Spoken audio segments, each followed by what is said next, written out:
Hello everyone, welcome back to the channel. Today we have more heavy equipment operating to do. We've got some water tower pylons to take out. They've been in the ground about 100 years. We're going to bring you guys along. I hope you enjoy. Contact!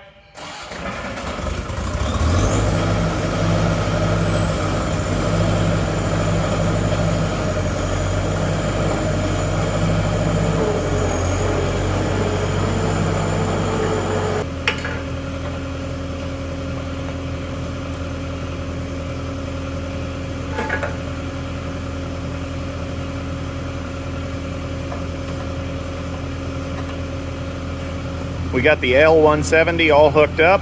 I've never ran the hammer on this before, but I'm sure it'll have enough chooch to do it. Not exactly sure how the audio will do because it's so windy out today. My tripod has already blown over once and nuked a mic holder. So we'll bring you along regardless. This is the project we have at hand. I have a friend of mine, Tyler, out here already picking at it. And doesn't look like he got too terribly far. He got into some poison ivy right there between the building and really came down bad with it. So I'm gonna get started on this.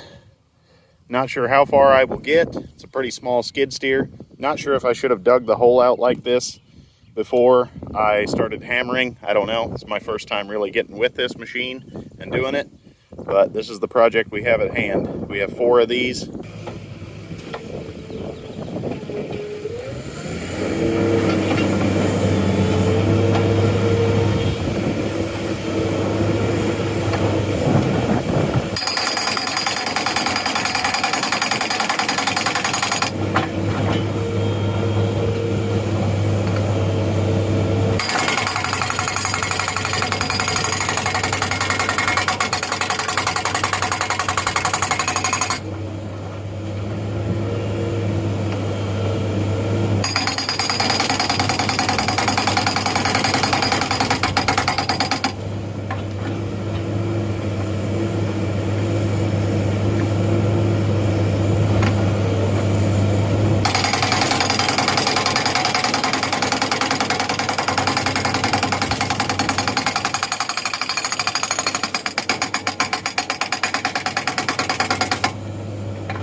This is only the second time I've used this rig, and I think it's making pretty quick work of it. I don't know if the chisel is worn out. It's kind of all rounded. I do have a new chisel for it, but it seems to break up concrete quick and in a hurry. So I think I'm gonna go ahead, set you guys up over there, and just keep chiseling. Not really anything to it but to do it. Well, ladies and gentlemen, that did not last long. I'm pretty sure the fuel pump just went out of the old L170. I believe it's factory original. I gotta pop these panels off. I've already had them open once and investigated. May have to drag her off the line and do something else. Got our panels open, and this, having a fuel pump that used to clickety-clack, this sucker should be completely full. And this all looks factory, doesn't look tacked up. Original wiring coming right out of the loom there. I've jiggled all my connections. Everything appears to be good. So I am just about betting, if this is our fuel pump, that it just went out, which is a little unfortunate because I'm out in the middle of the field. Well, guys, I found the issue, and it's kind of laughable. I will show you now. A couple of these things are not like the other. You see this red fuse right here. See how deep in and nice that is? Look at the green fuse. Pull him out, stick him in true, all the way in.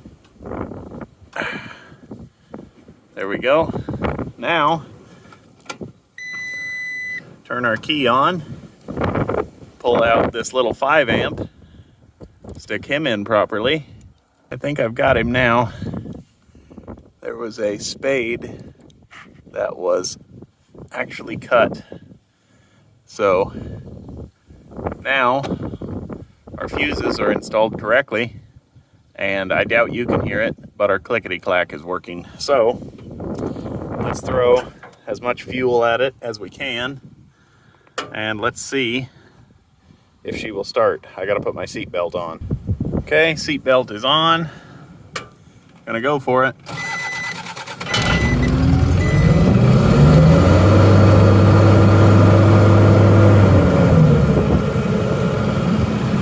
You gotta love a simple fix. I'll idle down, go put the tailgate together, and I'll explain how I figured out this had to be a fuse before I ran to the parts store. I'm hunkering behind the skid steer so the wind doesn't get you. I used my patent pending 12-volt tester right here on these two terminals, and I didn't get any sparks. So I said, aha, I have to not be getting power to there. So the keys that I wear on my belt every day save the day. We can button up our fuse block in the back. This is where I assumed it was, right down in there. It wasn't. Put our side panel on, close our tailgate, and hopefully get braking. I'm also maybe a little concerned that maybe the extreme jiggling from the jackhammer is what jiggled out the fuses, but I would have think they would have fell out on the floor if that was the case, and 3 of them were installed incorrectly. It was super weird. I don't know why people just can't do the job right.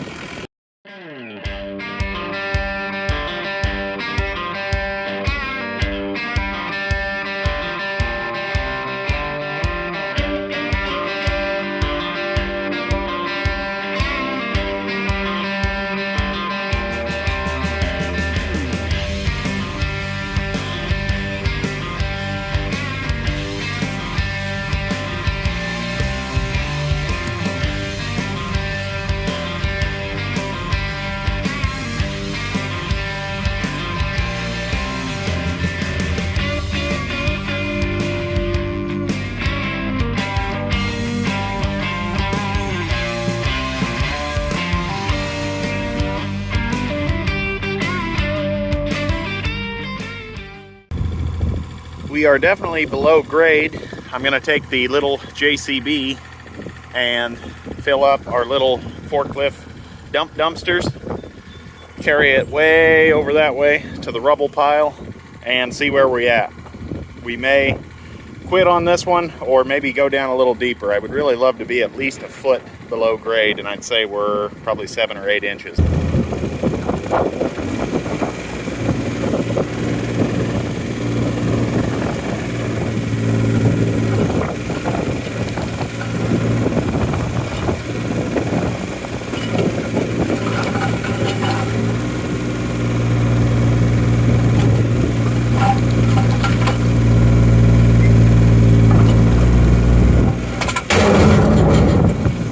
Lovely sound. Hit that like button.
Got our first load out. Love these little dumpsters.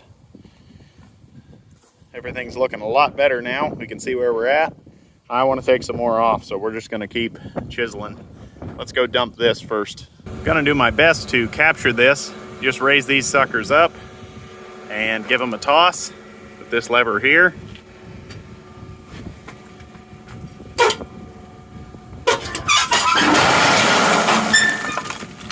Then you just tilt back and these suckers just lock back into position.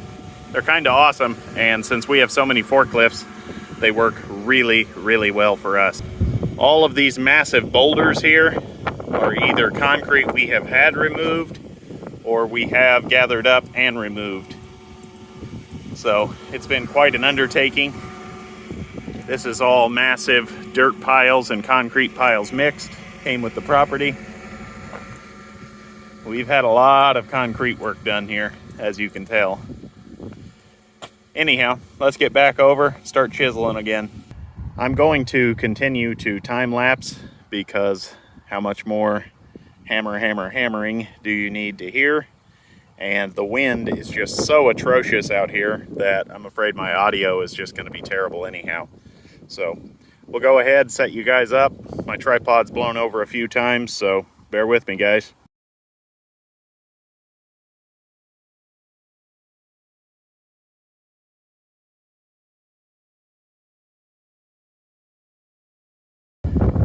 Well, I was really making tracks, and then we had a catastrophic bolt failure. I will bring you guys into the building now. We were really starting to shave that corner off quick and in a hurry once I got all the rubble back out of there.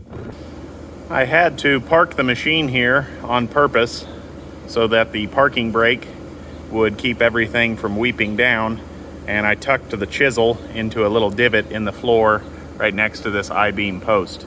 Let's go to the other side and I'll show you the bolt. This is a tapered retaining pin that corresponds to this hole here, and as you can see, there's nothing in it. The nut, I'm guessing, wiggled loose and decided to remove itself. That then in turn released this cylinder here. As you can see, it goes up in there in that tangled mess. This side's perfect, but the other side has been damaged over time. Because this is a dual cylinder system, the only cylinder now that wants to move is the free one because it has the least resistance. So I had to park this way. I'm gonna go to the local Rural King. They're probably the only place that's open. It's Memorial Day today. And see what I can find for a bolt. I doubt I'm gonna get too terribly lucky. I have an update. I went to the local Rural King, got some fairly light duty bolts comparatively. And if you can see, the hole is a little wallered, and I only have probably 1/2 inch of thread sticking out, which would probably work for a while, but I'm gonna run back to Rural King and see if they have anything longer than an 8-inch 5/8 11, and we'll check back in if I can get this bolted back up solid. Ladies and gentlemen, it has been an uphill battle. 2 trips to the local Rural King, and I have a new one of these ordered. I took a lock washer, put it on the back side of this flat washer, and then I sucked this up tight with a nylon lock nut. The thing that I'm worried about is the bevel pin that goes in here, or lug, whatever you want to call it. Half of the front is sheared off at probably a 20 to 30 degree angle, so I'm only pinching on like 1/8 of the surface area that I actually should have. This one, I believe, is all good to go, never been loose. It only has a 3/4 inch bolt in it. This one is running a 5/8 bolt, but the Rural King bolts, I am pretty sure when you get into these cheapos, are grade 2. So this may shear right off, Ricky Tick, but we are going to do our very best to head back out and keep chiseling on that one water tower pylon.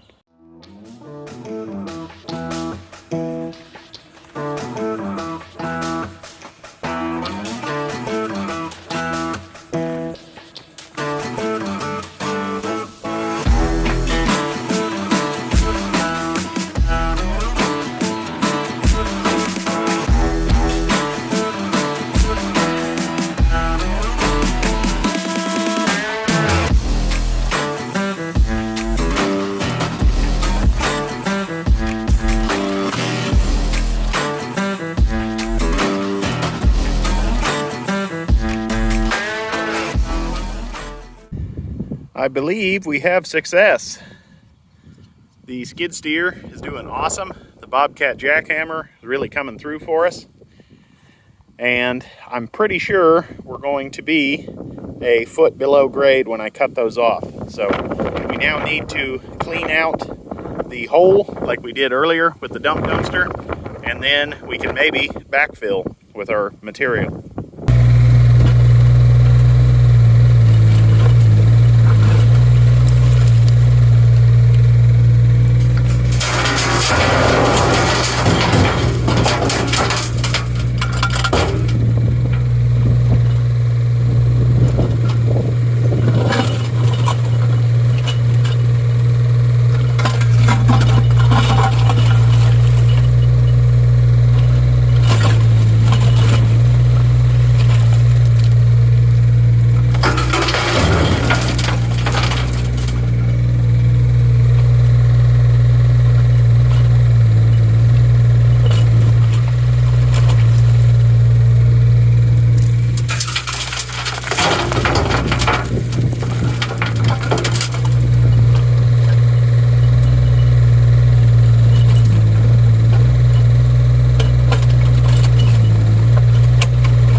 We have eviscerated the water tower pylon. We're about a foot below grade. I'm going to dump our third dump dumpster. Then we'll go ahead and cut down these steel tie-down points for the old water tower. We are using the new to us light tower as a generator, a little bit of overkill. We're going to use the Milwaukee portaband and jump down in the hole and chop these suckers off. Let's get to it.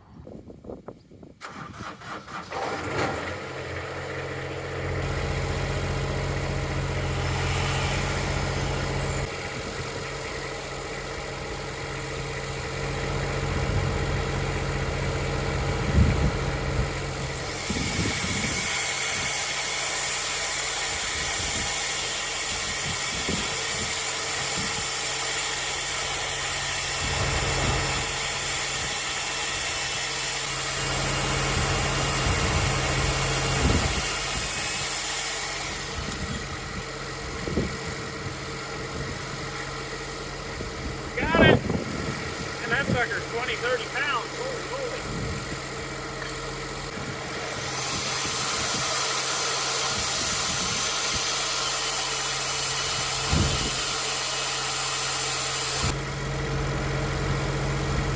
That's number 2.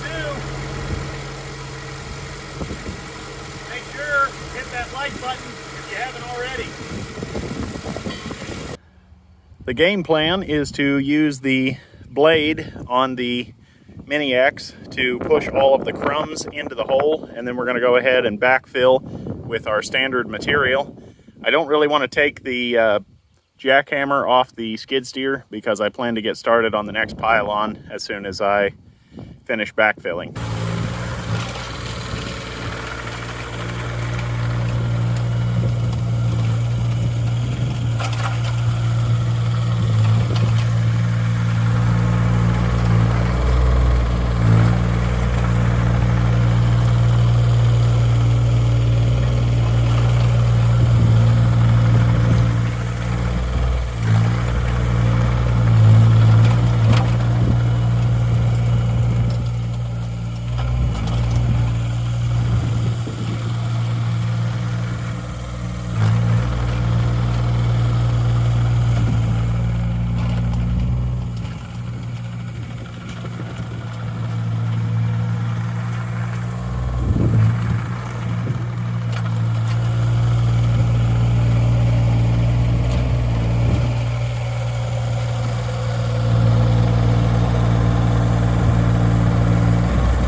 finished off tracking the fresh dirt back in. It's not perfect, we got a little low spot there, but it is a heck of a lot better than it was. The JCB 8018 continues to impress. The L170, she's tired, but she just keeps going if you can find the issues with her. We've put about 300 hours on it since we've owned it, and we just keep knocking out projects slowly. We will maintain this entire 24-acre property. It has just been neglected, and neglected some more. With all that being said, I'm going to wrap up the video. It's 90 degrees, the wind is a-whipping, destroying my audio. I'd like to thank everybody that came along on the adventure. Subscribe if you're new, hit that thumbs up, it really helps out the channel. I'd like to thank you all for watching, and we'll see you next time.